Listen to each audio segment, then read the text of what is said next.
Hey guys, Prowl 1701 here. Today we're going to be reviewing the Doctor Who Series 14 Season 1 episode Rogue, which of course takes us back to 1813.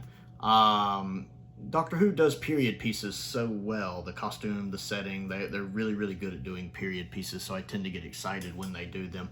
So I'm going to go ahead and show you my initial review that was recorded as I was doing my reaction. I have a reaction, my full reaction's up on Patreon, actually available at the $5 tier and up. So I'm going to show you the initial review that came right after that reaction. And then I'll talk about my thoughts on it now that I've had time to kind of sleep on it and see if anything's changed in my mind. Okay, initial thoughts. Mixed review. I liked the episode except for the romance stuff with the Doctor. And let me be perfectly clear, it has nothing to do with the homosexual nature of it. I don't like the Doctor in romantic relationships, whether it's a heterosexual relationship, a homosexual relationship. I don't like a romantic Doctor. Keeping in mind, this is the same fandom that had a pretty big fit when the 8th Doctor kissed Grace in the TV movie. That was a big deal. A lot of people over the years haven't liked Ten and Rose together. A lot of people didn't like the Doctor and River together. People tend to prefer that classic Doctor Who platonic friendship because the Doctor is an alien that's very old. Not even human. I've talked about this, I think, in my video when I was talking about Phasma, when I was discussing why the Jodie Whittaker era was the weakest era of Doctor Who. And so this episode, it feels bogged down by that. If that wasn't there, I would enjoy it more. Both of the actors are pulling it off. I'll give them that. Trudy Gatwa and the guy playing Rogue are nailing their parts. I just don't agree with what it's doing. I remember in my reaction when they actually kissed, I was just like, oh, you fucking kid. I know. But I can understand why. Like, the 8th Doctor one didn't bother me as much at the time with him and Grace because I was a teenager at the time. But now that I'm in my 40s, maybe I'm a little more jaded. I have a much firmer picture of who the Doctor is. And I think I can understand why now, looking back, where people who grew up with classic Who, maybe in the 60s, 70s, the 80s, why when they saw the TV movie and they saw the Doctor acting more romantic with Grace and kissing Grace, they were just like, oh, they've Americanized it. And here we are again. Doctor Who's being run by Disney, and they've Americanized it. And this is from someone who likes the TV movie, but will very much acknowledge its flaws. This episode is still a good episode, barring that. I don't like that because it spends too much time on it. It spends so much time on the banter, which is well-written dialogue, but and the actors are pulling off, but it spends too much time on it that I'm sitting here going, I don't feel like I'm watching Doctor Who. I don't feel like I'm watching Doctor Who. But yeah, I found that relationship. I don't like the Doctor to be in a relationship. I just don't. Be it with a woman, with a man, whoever, I don't care. I don't like the Doctor to be in a relationship. I really want to move away from that. I really wanted to get away from that and let the Doctor. I love the fact that the Doctor and Ruby are just good buddies. They're friends. They're best friends. I want that. I want, that classic Who relationship. I like that. Other than that, episode's fine. I mean, it's not blowing me out of the water like some of them do, but it's fine. I enjoyed it. The cinematography looked good. The birds looked interesting. The idea of them wearing people as cosplay was neat. It's once again Russell T Davies dipping back into his parlor of tricks and doing what he did with the Slovene, just in a different way. So he's kind of stealing his own ideas, if that's a thing. But it's executed differently and well here. I don't understand how Emily Beckett is suddenly a bird. That's a person, isn't it? That was surprising. I didn't see that coming. Wondering how Ruby would have got out of that. And seeing how she gets out of it. The sacrifice at the end from Rogue. That's a cool character name. I like Rogue. The actor playing him is really good.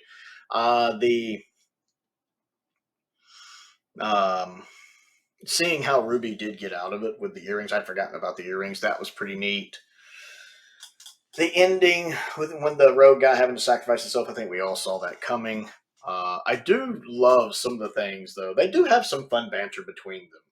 I do like the fact they have some banter. The flirty nature of it's a little annoying, but I do love some of their banter. Like when he keeps turning on the music, which doesn't feel like Doctor Who, to be fair, but it's still funny.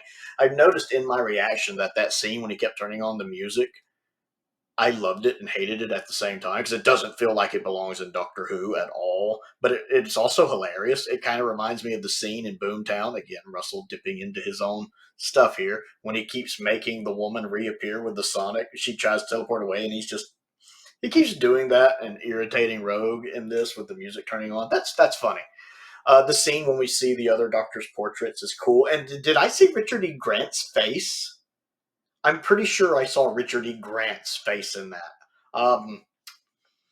Someone's going to have to explain that one to me. I know, it's from the Scream of Shaka Doctor, but I thought the Shaka Doctor wasn't considered canon now.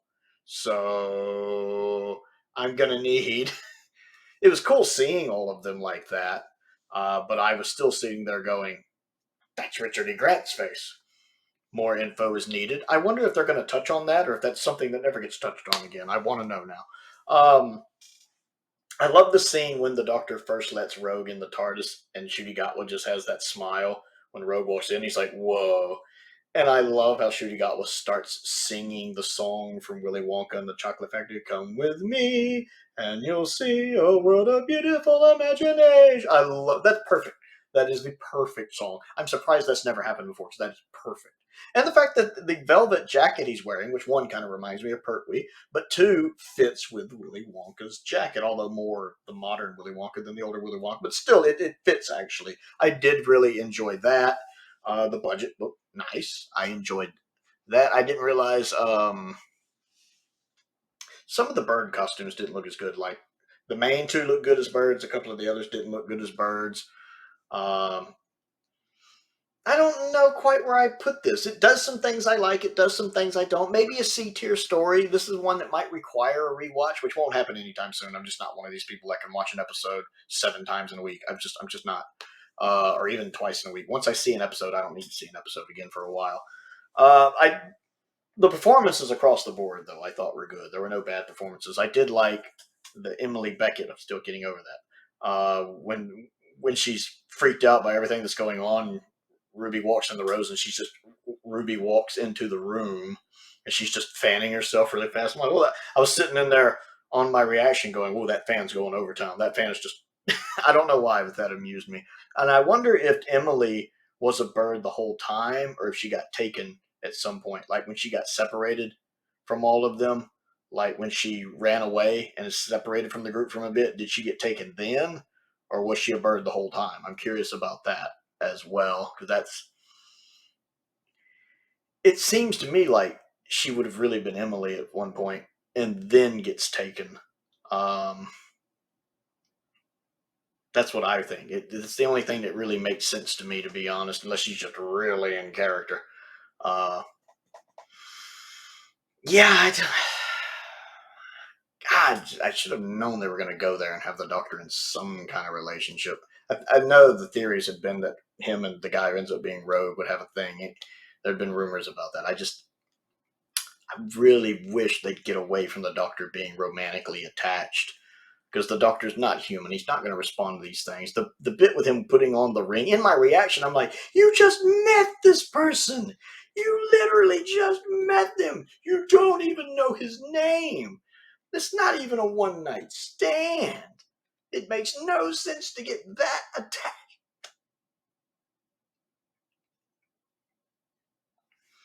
But again, I enjoyed the aspects of it.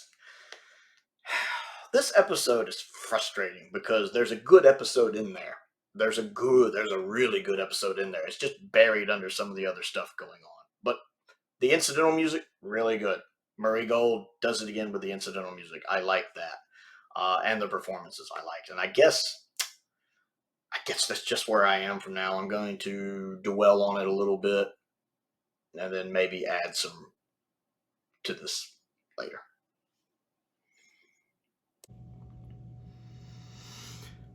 So, after having slept on it, my thoughts on this really haven't changed. I don't really care for this episode a lot, honestly. I'll talk about the things I like.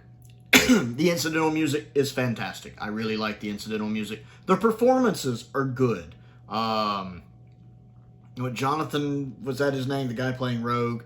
Him and the Doctor, what they're doing in this episode, performance-wise, is fantastic. Millie Gibson, again, even though she's not in this one as much, is really good. The guest cast are really good. I'm liking the performances. I like the camera work. I like the set design, the costuming. Again, as I mentioned at the beginning of the video, Doctor Who does period pieces well. Even in classic Who, they did period pieces well, but especially in modern Who, like Thin Ice, for example. I love Thin Ice. The costume design is so good. But even the historicals of the first Doctor era did those really well. I like the scene when we see all of the faces, and I'm sitting here going, did I just see Richard E. Grant? Did I just see Richard E. Grant? I have many questions about this. Are they somehow making the Shuckle Doctor canon? Or, because, you know, timelines and stuff, like Russell hinted at in Tales of the TARDIS with the Seventh Doctor, you know, in some timelines I regenerate, in some timelines I don't, I grow old. Or is this maybe a timeless child Doctor, and it's just a nice little Easter egg to Richard E. Grant in there that you're not supposed to think about too much. I did like the way they did it. I did like the music there. I've heard people say that that's actually an instrumental version of a song by a popular singer or something. But I thought the music there was really good. But I thought it was cool seeing the faces. I wish some of the classic Doctors had been mixed in more toward the beginning instead of a lot of the classic Doctors being left to kind of the end of it. That was a minor nitpick, but it was a cool little scene. I loved the brooding scene a lot. I really loved the brooding scene a lot. When the Doctor goes up to Rogue and is talking about brooding and they're on the staircase. That was funny to me. That amused me. I love when the Doctor is singing the Willy Wonka song, you know, come with me and you'll see a world of beautiful imagination. I love that. And it's so appropriate to stepping into the TARDIS for the first time. And the way Ncuti Gatwa does that line, sings that, is perfect. I enjoy that. My biggest problem, one, the story is just not that interesting to me with the birds. We've kind of already seen that with the Slitheen, and in the World War III two-parter, it's kind of the same thing, and instead of farting, they have the neck twinge. We've kind of seen that. And I have to keep trying to remind myself that Russell didn't write this episode, because it feels like Russell wrote this episode. And I feel like his fingerprints are all over it. I'm sure, as basically the script editor at this point, I'm sure he had some reworks and stuff he added in. But it definitely feels like a Russell T. Davies episode to me in that. Having a villain kind of similar to a villain we've had before. The execution of the bird creatures is cool. And how they assume the form of other people is cool. Not quite as ghastly as it was back in Series 1, but still pretty cool, I guess. But the story doesn't do much for me. I think the problem is the actual plot of the story with the creatures, to me, feels like it plays second fiddle to the romance between the Doctor and Rogue. That feels like the main part of the story. And I feel like it should be the other way around. I feel like the romantic arc the Doctor is having, one, shouldn't even be there, just because I don't like romance in the TARDIS. We'll get to that. But it definitely should not take precedence over the story. This is once again where something is taking precedence over the story that shouldn't. It hurts the story, because I feel like the A plot is the Doctor romance, and the B plot is what's going on with the bird creatures, and that just fundamentally irks me. Another thing is, I don't like romance in the TARDIS. I am sick of the romantic Doctor. I prefer classic Who when the Doctor is just friends with his companions, when he has an asexual relationship, when he's portrayed as very much an asexual character. I mean, obviously the Doctor has a granddaughter, but we also have hints that Time Lord reproduction doesn't work the way human reproduction was. I mean, if you look at Longborough, we have the looms, and yes, I've always thought the looms were a dumb idea, but and the Doctor in Jodie Whittaker's era talked about having, how many grandmothers was it? A bunch of grandmothers. I've always had the impression that they don't reproduce the way people do, that they don't have that kind of physical intimacy. Now, that's never been stated in canon, but still, it seems weird. Also, the Doctor is an alien, so he's not even human. I talked about this in my Jodie Whittaker video, talking about why the Jodie Whittaker era was the worst. I don't do hanky-panky in the TARDIS. Doctor Who did 26 seasons without doing romance. I mean, there's a couple things like Tom and Sarah Jane. There's some stuff. There's an undertone there that maybe there's more to them than just friends.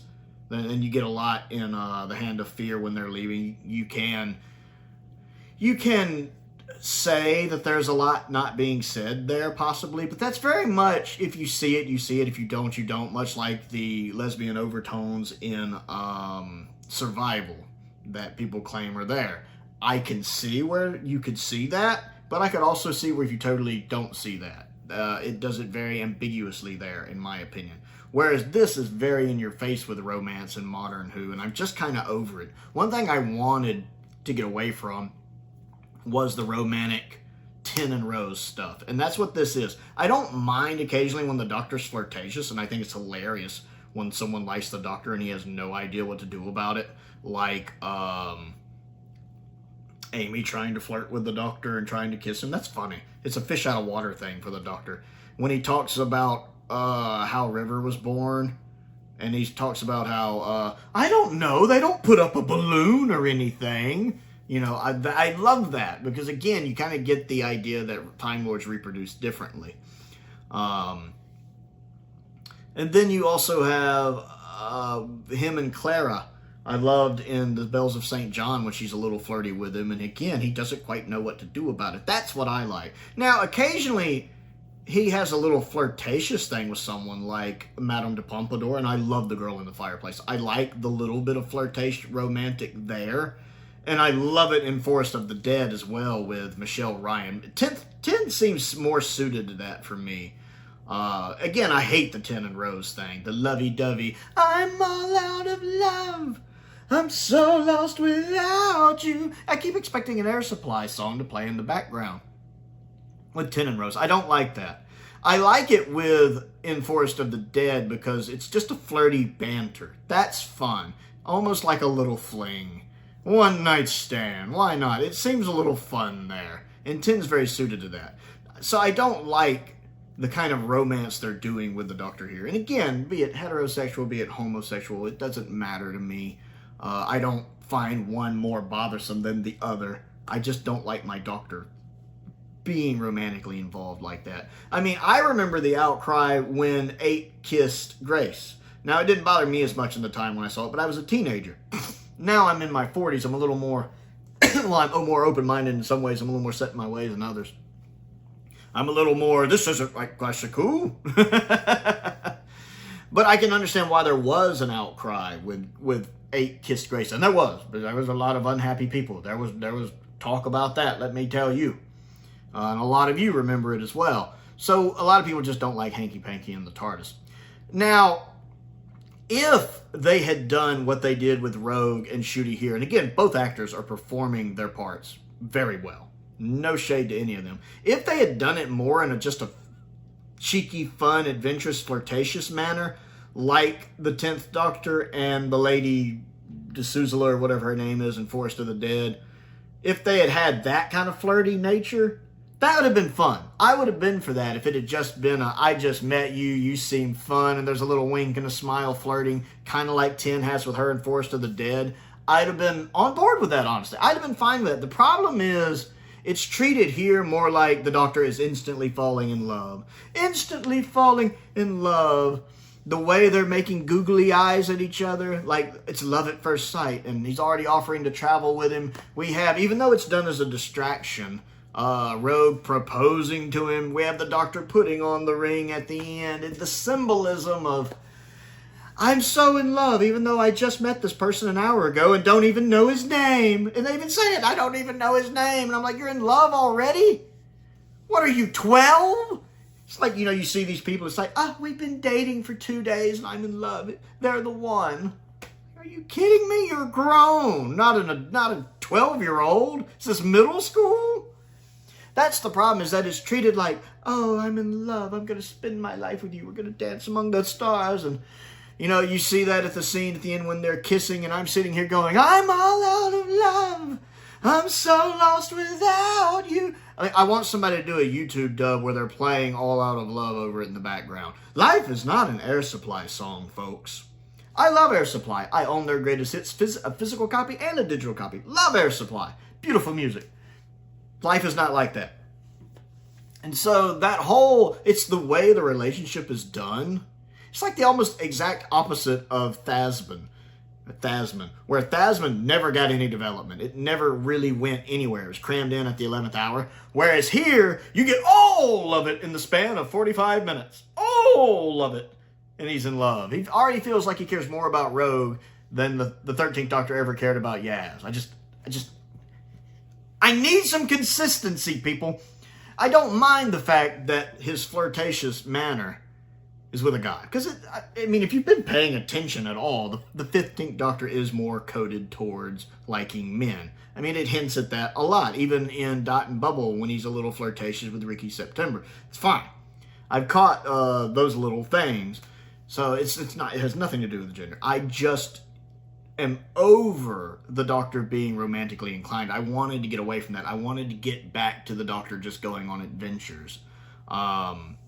Another big issue I have with this one is the Doctor fails yet again. It became apparent to me watching Rogue that the 15th Doctor is not the best at doctoring. He did really good on Church of Roby Road. He very much is the Doctor saving the day there, and I love that. Space Babies, he does a really good job saving the day at the end, too. But that's it. Devil's Chord, he fails. He gets most of the notes, not all of them, and at the end, it's John Lennon and Paul McCartney that have to save the day finding the last note, with the Doctor trapped in a drum at the time. If it had been just up to the Doctor, he would have failed utterly. Boom! It's the Doctor who steps on the mine that starts the problem. Now, he does end up stopping the war at the end, so he kind of succeeds, but people also get killed before that. People die trying to get him loose, so he kind of fails there too. Half and half, maybe. Maybe half succeeds, half fails. He kind of causes the problem to begin with.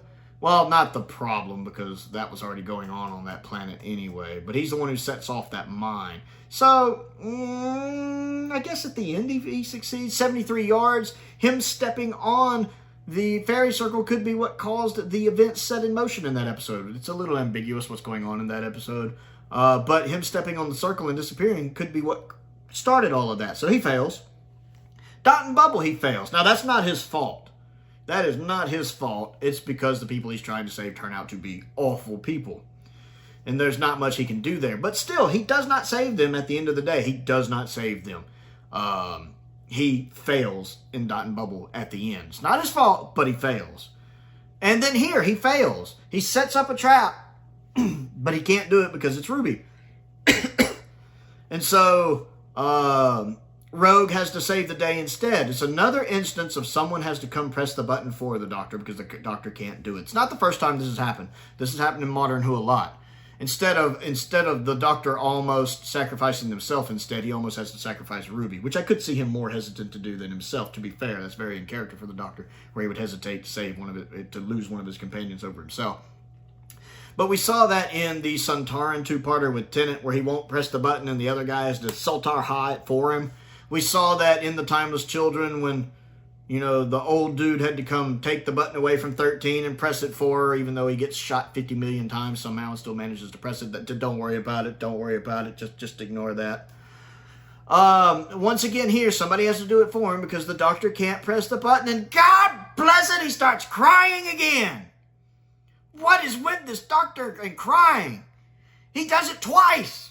Not just once, twice in this episode. Every episode, this man is crying about something. One of the things I liked initially about Ncuti's Doctor was that he seemed very alien. His reaction to things isn't the way a human would. I like that, and that does happen sometimes. But by God, he's also extremely human emotional at times. And every time I turn around, he's crying, and I'm like, again? Seriously? And so once again, someone else has to do it for the Doctor, and the fact the guy can just grab Emily, Bird Emily, and drop her into the thing and get away with it. And then he's able to run and pick Ruby up and set her out of it while he's stuck in. I'm going to be honest, the camera work on that's a little wonky. I like the camera work for the most part, but it's a little wonky there. And then has to say, find me. It's another heroic thing. And we know this is going to happen. We know somehow they're going to be separated tragically. I'm sitting here going, yeah, I expected that. I figured he's going to get killed or something. I like the fact that he could still be a younger Captain Jack. It never gives us his name. He acts a lot like Captain Jack, and I love Captain Jack. That's actually something that never bothered me when the Ninth Doctor kissed Captain Jack. Because again, it's just a little flirtatious thing. Never had a problem with it. I love Jack. Let me be clear, I love Captain Jack. John Barrowman is so great in that role. I was so happy when we got him back during 13's era briefly. And I'd love for him to come back. This could be him younger. Because even Jack mentions when Jack first shows up that he doesn't have all of his memories. That somehow his memories were stolen from him. And that he's trying to get them back. And he could just look different because, you know, when he went on the run, he changed what he looked like. That's a very Jack thing to do, to change what he looks like. To have work done. So this could be Jack. That's interesting. I actually like the fan theory that it might be a younger version of Jack before he becomes Captain Jack. And Rogue's a cool enough name. Really, just the story itself, though, everything is so caught up in the romantic aspect, it's hard to enjoy the rest of the story. I do like the makeup on the bird people, especially the main lady. The makeup on her is really good. The makeup on the others is okay. Emily being a bird person comes out of nowhere and doesn't make sense. Like, is she a bird person the whole episode, or does she get taken over at some point, or killed and replaced at some point by a bird creature? Because part of it doesn't make sense. Like when Ruby is overhearing her talking to the bird guy about, oh, I don't want you and all that, and she accidentally knocks the books over. I mean, if they're both bird people, why are they doing that? Unless they're practicing, unless they're just rehearsing, you know, lines, doing parts for fun. And then when they find out Ruby's there, they actually go into character more. I mean, I don't get that. It feels like when I go back and watch this episode, all of those parts are going to look really weird. Now, there is a scene where she runs off briefly. Maybe the bird gets her then. For some reason, when I heard the name Emily Beckett, I thought of some famous writer. I don't know who I'm thinking of. Because I was like, oh, that's the writer. I think I'm combining writers, actually. Emily somebody and then Beckett. I think I'm putting those names together. So I expected it to be, oh, this is someone who's going to see all these events and then they're going to write about them and become famous. Okay. But it didn't go that route. So when she actually turns out to be the bird creature, I'm like, it just doesn't work for me. It just doesn't work for me. It doesn't make sense. Although I did love right before she changes when she's still pretending to be human, and she's got that fan just going. In my reaction when I was watching, I'm like, oh, she has that fan going. That fan's just going when she's nervous, and that fan is just... I don't know why, but I thought that was hilarious. The episode does have some moments I really enjoy sprinkled in with it. Yeah, just this one just doesn't work for me. I can't enjoy the story. It just... No, this is my least favorite Shooty-Gatwa episode so far. I'm looking forward to the finale. It's not the worst episode of Doctor Who by any means. Nowhere near. But I still don't really care for it. It's definitely the weakest one for me so far. I don't really have any desire to rewatch it. Because it does so many things that I don't like in the Doctor. Especially the romance stuff. That's just not what I want from my Doctor Who. And dear Lord, is it going to add fuel to the fire with some of the YouTubers. And I got to listen to that. Well, I guess I don't have to listen to it, but I'm seeing it pop up in my feed. So many YouTubers are going to be out there fist punching the air because they're going to feel like they were proven right. And they're going to go on about the message and agendas. And I feel like they're just feeding the bears with this episode. And I can understand Russell T. Davies not wanting to let some YouTubers and some sides of the fandom control his narrative and what he wants to do. But you have to understand that when you do something like this, there's going to be blowback. And some of these YouTube channels and other people online, there's going to be blowback. I can definitely see it affecting the ratings, the viewership numbers. Well, how much those matter these days, I don't really know, and I'm not going to pretend to know like some of these YouTube channels do. But I just know some of these YouTube channels are going to have a field day, and Jesus, I don't want to deal with all of that. I really don't want to deal with all of that. So yeah, I don't think this episode works. I feel like there's stuff I want to add. I can't think of it at the moment. So there we are. Rogue, what do you think of it? Comment down below and let's talk about it. I also have a Patreon. If you would like to see my unedited reaction, and I actually remember there's some cuss words in that, it is picture-in-picture. It's on the Patreon at the $5 tier and above. You can see that. I also, I'm going to give a shout out to some of my top tier patrons, Stephen Crane, Colin Coney, and Finn Perkins. I appreciate their support as I do the support of all of my patrons. I also have a P.O. box. If there's anything you'd like to send me to look at and review, a link to my Amazon wish list is down there. A link to my Amazon UK wish list is down there if anybody would like to send anything for me to look at. I have a birthday coming up at the beginning of July, so if anyone wants to send birthday stuff, please feel free to do so. I love getting fan mail. And most importantly, thank you for watching.